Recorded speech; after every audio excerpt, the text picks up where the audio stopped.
Hi, welcome to the Pre-Snow History Hub. This video is all about the Renaissance, so we'll just be looking at a little overview of what actually was the Renaissance to start with. Okay, so let's go back to our factors of change. So when we're talking about the Renaissance, we've got a couple of new factors of change. So we still have individuals, government, the church, communication, and science and technology. But we also have attitudes, so seeking improvement, and attitudes respect for tradition. So what actually is the Renaissance then? The Renaissance, the word itself means rebirth in Italian.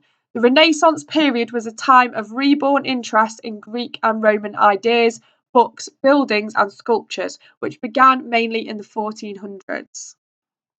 So the Black Death in the Middle Ages has led to a shortage of workers, which led to them being paid more.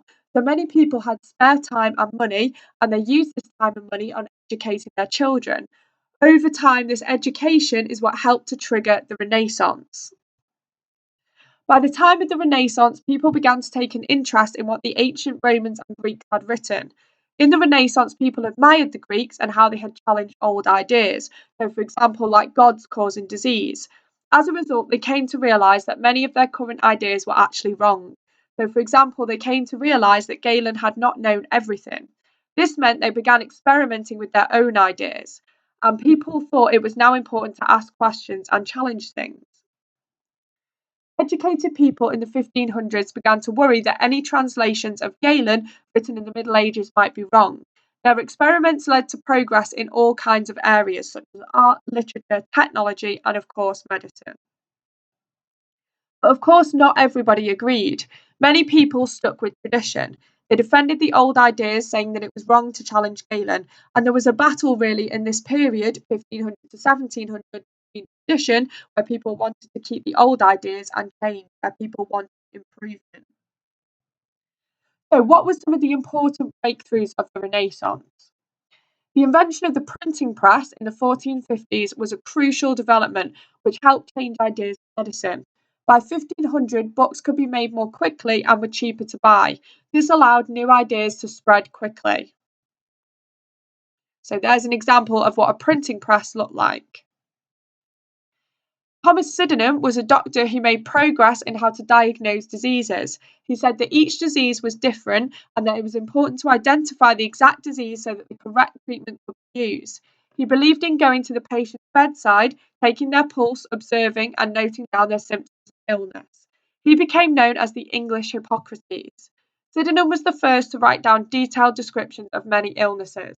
He also believed in giving the body a chance to fight illness itself instead of bleeding or purging patients who were ill. He would have ordered them to have a meal and rest. The Royal Society. So, the first meetings in England of people interested in discussing new scientific ideas took place in London in 1645. It became known as the Royal Society after Charles II attended a meeting himself. The group met to talk about new ideas in science. They held experiments, so, for example, the first blood transfusion from a sheep to a man. And the Society published books to spread new ideas and discoveries. So, this picture actually shows the very first blood transfusion. The first effective microscope was developed in the 1600s, allowing people to see what could not be seen with the naked eye. And there's an example of what it would have looked like. So let's compare the Middle Ages to the Renaissance then. So in 1300, obviously there was lots of religious causes, people became flagellants, and people lit fires, candles as offerings to God. Whereas by 1600, there were still religious causes, so some people continued to believe that God sent illness to people, continued to pray for forgiveness. Red crosses were placed on doors to show that God had sent plague to a house to punish sins. In 1300, obviously, progress was held back by individuals such as Hippocrates and Galen who had got things wrong, and the church discouraged people from questioning their ideas. By 1600, during this time, people still believed in Hippocrates and the theory of the four humours. During the reign of Charles II, his physicians tried relentlessly to rebalance his humours, but he became suddenly ill. The most common procedure was purging and bleeding still, so they still use humoral treatments. Again, in 1300, there were some natural causes, such as miasma or bad air, and people kept the air moving by ringing bells or kept birds fly around the house. Okay, all of that was to purify the air. So by 1600, people still believed in miasma. People would carry a bunch of herbs to keep the bad air away, and likewise, plague doctors had herbs in their masks to purify the air.